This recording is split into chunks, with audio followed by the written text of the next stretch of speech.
এখন একটা দল ক্ষমতায় যাওয়ার জন্য বিভোর হয়ে গিয়েছে। তারা তাদের নেতা আসি বললেন যে আমাদের দলের কেউ পালায় না, আমাদের মুখে হাসি পায়।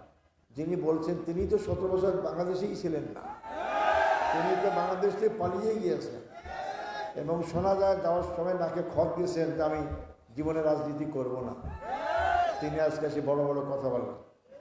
উনি আসলে দেশের খবর রাখেন না, যে মনে করেছে বাংলাদেশ মানে 70 সালে আসে, অনেক খোঁজ খবর রাখে না, পত্রিকা পড়ে না, মোবাইল টোবাইল নাই, জানে না, এই কথাও বলে বেড়ায়। তো যারা সাক্ষাৎ মিথ্যা কথা বলে তারা আজকে যে ওয়াদাগুলো করতেছে, ক্ষমতায় গেলে কি সে ওয়াদা পালন করবে? করবে না, ওটাও মিথ্যা, এটা ভোটের জন্য করতেছে।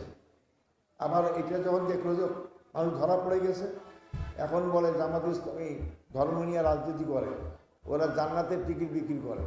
আপনার টিকিট পেয়েছেন? পাইলে আমার দিয়ে একটা, আমারও তো দরকার। জান্নাতের টিকিট বিক্রি করে, তাহলে ওনারা কোন টিকিট বিক্রি করে?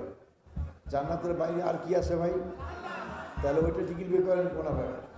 জান্নাতের টিকিট বিক্রি করলে খারাপ কাজ নাকি? আমরা জান্নাতের টিকিট বিক্রি করি না, আমরা জান্নাতের পথ দেখাই। কোন কাজ করলে কোন পথে গেলে মানুষ জান্নাত পেতে পারে সেই পথ দেখাই আমরা, আর কোন কাজে গেলে কোন পথে গেলে জাহান্নামে যাবে সেই পথ দেখাই আমরা। জান্নাত মানুষ দিতে পারে না, জান্নাতের মালিক আল্লাহ তাআলা, আল্লাহই তারা দেবেন। এই কথাগুলো বলে বেড়াচ্ছেন। এখন বলেন যে আমরা নাকি ক্ষমতায় গেলে মহিলাদেরকে ঘর থেকে বের হতে দেবো না, জোর করে সবাইকে বোরকা পরাবো। ডাহা মিথ্যা কথা বলেন, এটা ইসলামের কোন নীতি না। ইসলামে কোথাও নাই জোর করে মানুষকে নামাজ পড়াইতে হবে, জোর করে হিজাব পড়াইতে হবে।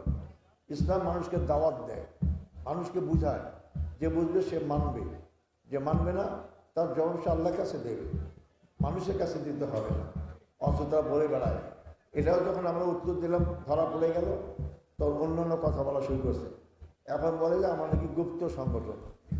গুপ্ত সংগঠন বলতে কী বোঝায় আমি জানি না। উনি কি জানেন না ওনাদের সঙ্গে আমরা আওয়ামী লীগের বিরুদ্ধে এরশাদের বিরুদ্ধে আন্দোলন করেছিলাম?